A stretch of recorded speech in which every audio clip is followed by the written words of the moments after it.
Kamakailan ay tumungo ako sa Seoul, South Korea para makaranas ng K-drama feels. Alam nyo kasi, isa ako sa mga nahumaling sa K-drama noong panahon ng pandemya. Naaliw naman ako sa mga lugar na napuntahan ko, pero may isang nakapagpamangha sa akin at aaminin ko, kinainggitan ko tungkol sa kultura nila.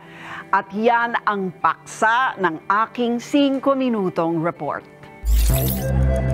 Higit pa sa mga tourist spot, mga shopping district, mga K-drama at K-pop locations, ang tunay na nakapagpamangha sa akin sa bansang Korea ay ito, ang Starfield Library, na nasa loob ng isang shopping mall sa sikat na Gangnam District sa Seoul.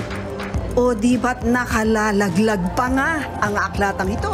Humigit kumulang 50,000 mga aklat ang naririto na nakasalansan sa mga gahiganting bookshelf sa 4 na sulok ng library. Ang mas nakapagpapabilib sa akin ay ang dagsa ng mga tao, turista man o Koreano. Saan ka nakakita ng library na naging tourist spot at hindi sila nagselfie lang ha? Bata, matanda, solo-solo o pami-pamilya, marami ang talagang nagbabasa o nag-aaral. Alam niyo kung sinasabi ng library na ito that the Koreans are a reading people. At they set great store on reading. Para sa kanila, ang mga tunay na edukado, maalam. At para maging maalam, dapat magbasa ng libro. Ang galing, no? Ayon sa mga eksperto, napakaraming benepisyo ang dulot ng pagbabasa. Unang-una na riyan ang pagpapatalas ng utak o pagiging matalino. Ang utak ng tao ay may mga neuron na nagsisilbing imbakan ng lahat ng uri ng impormasyon. Sa tuwing tayo'y nagbabasa, nalilikha sa utak natin ang mga koneksyon at lagusan na nagsisilbing tulay at nag-uugnay sa neurons na ito. Kaya napagtatagni-tagni natin ang mga impormasyong siya namang nagpapatalas sa ating karunungan. Natututo rin ang utak na lumutas ng sari-saring problema. Problem solving, ika nga. Abay malaking bagay, gayong napakarami nating hamon sa araw-araw. It also helps people, especially those individuals who are at the later stages of life, na pwedeng mag-prevent from experiencing neurocognitive disorders, dementia. Napaisip tuloy ako, kumusta na kaya ang interes at kagawian nating mga Pinoy pagdating sa pagbabasa? Nagbabasa ka pa ng libro? Hindi na. Sa Facebook, ganun. YouTube, TikTok, yun. Pinalaki po na hindi po gano'n na-expose sa mga books, mga stories, kaya di po gano'n na nahilig sa mga gano'n.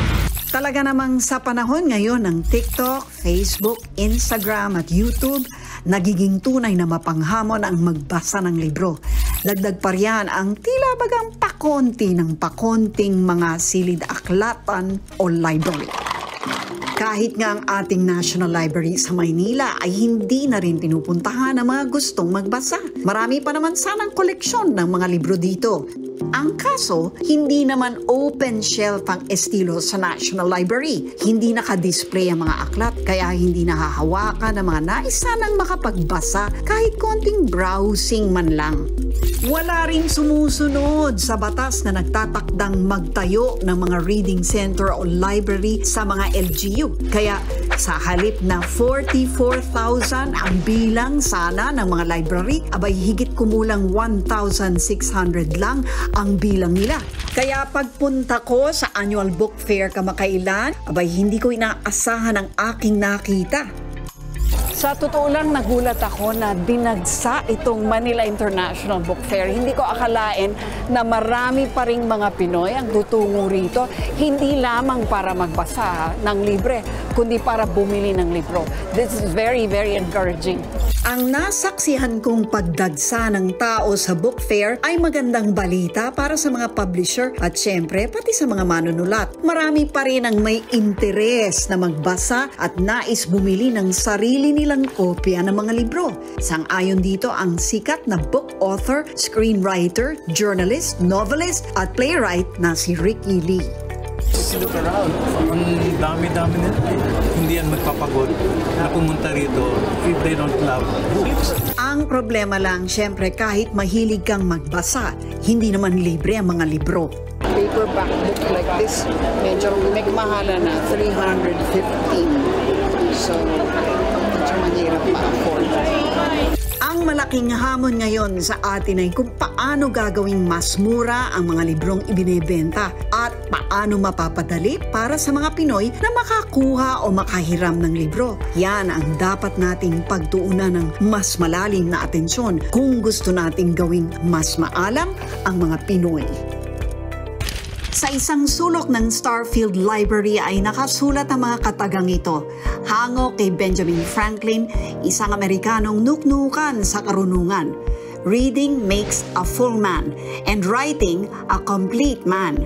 Sa wika natin, ang pagbabasa ay kaganapan ng katauhan. Ang pagsusulat ay kabuuan nito. Hindi ba't yan ang karurok-rurukan ng kaalaman? Bagay na mahahasa natin sa pamamagitan ng simpleng pagbabasa.